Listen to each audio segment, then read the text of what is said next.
Así que para análisis diferencial nosotros vamos a utilizar la derivada total de dt para pasar de una descripción lagrangiana a una descripción euleriana. Eso va a ser algo muy parecido a como utilizábamos el teorema de transporte de Reynolds para pasar de un análisis de sistema a un análisis de volumen de control. Repito, la derivada total, que es d de dt, pasamos de lagrangiano a euleriano, de la misma forma que el teorema de transporte de Reynolds se utilizaba para pasar de análisis del sistema a análisis del volumen de control. Y de esa derivada total vamos a hablar un poco más adelante. Continuando, recordando el análisis del volumen de control en el cual utilizábamos el teorema de transporte de Reynolds, en este diagrama se muestra cómo ese volumen de control está bounded, está enclosed, está dentro de una superficie de control. Las fuerzas, las velocidades actúan hacia adentro o hacia afuera de esa superficie de control. Las fuerzas también. En el análisis diferencial nosotros nos vamos a enfocar dentro de la superficie de control, dentro de ese volumen de control. Las velocidades y cómo estas van cambiando dentro del volumen de control es lo que se está mostrando en este diagrama. Trabajar de manera diferencial nos da muchísima más resolución. Cuando estábamos trabajando en el volumen de control, nosotros no teníamos forma de ver estos vórtices que se están formando aquí o de cómo estos streamlines están cambiando. Y de ese concepto de streamlines vamos a hablar un poco más adelante en esta introducción. Introducimos ahora el concepto del continuo.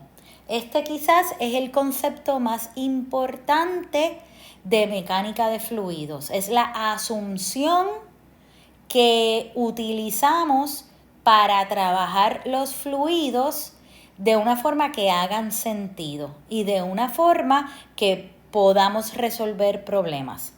¿Qué significa esta asunción del continuo? Es una asunción porque a escala atómica nosotros sabemos que los átomos están separados, que ellos no están juntos uno al lado del otro, que hay espacios entre ellos, ¿ok? Hay voids, hay vanos, hay vacío, ¿verdad? Pero nosotros para mecánica de fluidos vamos a asumir que ese espacio es muy pequeño y que todo está continuo, que no hay espacio entre nada, que es si un flujo de agua está pasando por encima de o por dentro de una tubería, ese flujo está pegado a la tubería, no hay espacio entre la tubería y el flujo y el fluido. Ese es el concepto del continuo. El concepto del continuo nos permite entonces entender mejor el concepto de la capa límite y el concepto del no slip condition. El concepto del no slip condition significa que no hay deslizamiento. Vamos a pensar un poquito en eso. Yo tengo aquí una superficie sólida la cual no se está moviendo. Es un wall, una pared. Tengo encima un fluido que se está moviendo de izquierda a derecha formando una capa límite o un perfil de velocidad como el que se muestra aquí. ¿Por qué se forma ese perfil de velocidad?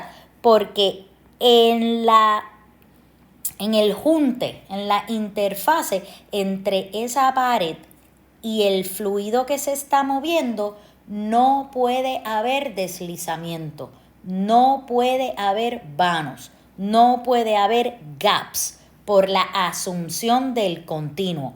Y como no puede haber gaps, no puede haber deslizamiento, pues esa primera capa de fluido tiene exactamente la misma velocidad de la pared. ¿Cuál es la velocidad de la pared? En este caso es 0, la pared no se está moviendo. Eso es lo que se llama el no slip boundary condition. ¿Qué pasa? Que el hecho de que eso no se mueva, pero arriba sí se está moviendo, implica que se va a formar unas capas que van a distintas velocidades. Ese es la capa límite. Ese es el perfil de velocidad, el boundary layer. Vamos a mirar ese concepto un poquito más visualmente.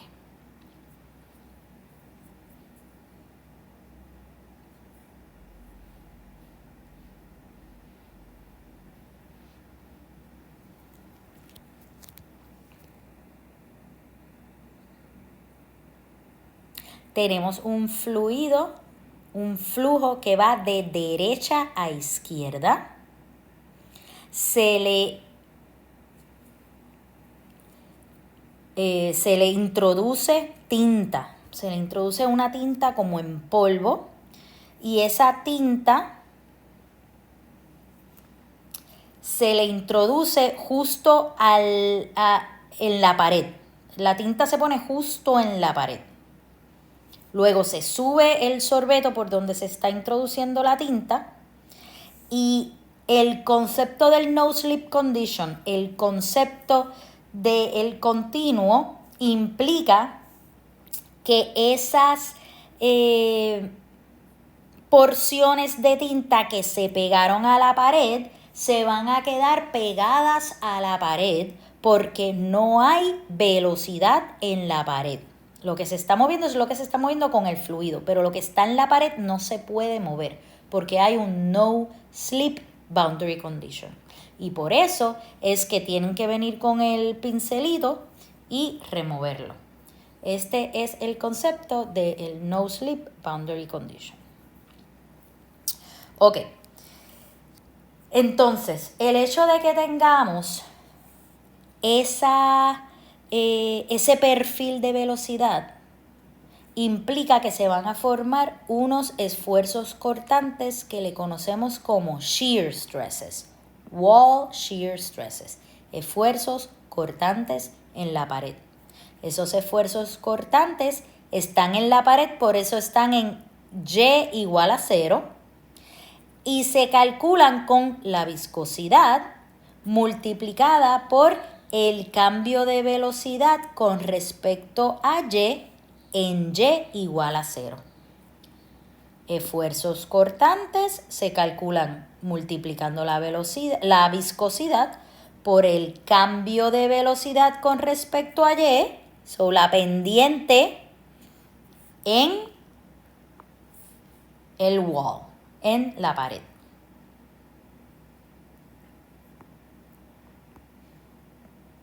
Volvemos al no slip boundary condition, otras visualizaciones. Estas visualizaciones son de su libro. En arriba izquierdo lo que tenemos es como si fuera un ala de un avión. La velocidad del fluido va de izquierda a derecha y las visualizaciones muestran cómo esos perfiles de velocidad van cambiando a medida que encuentran esa pared del ala. En la parte de abajo es algo parecido, lo que estamos mirando es la parte después del ala y es donde se forman los vórtices y donde se separa el flujo después de pasar por una superficie curva.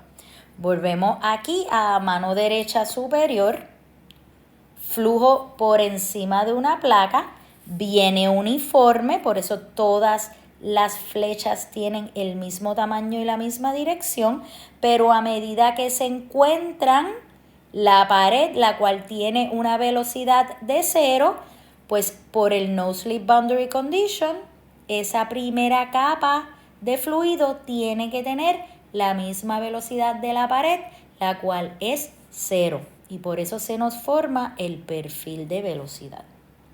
La capa límite es la región adyacente a esa pared donde los efectos viscosos ahora hacen sentido. Recuérdese, ese wall shear stress es la velocidad multiplicada por parcial de U, parcial de Y. Así que son los efectos viscosos los que me causan ese esfuerzo cortante en la pared.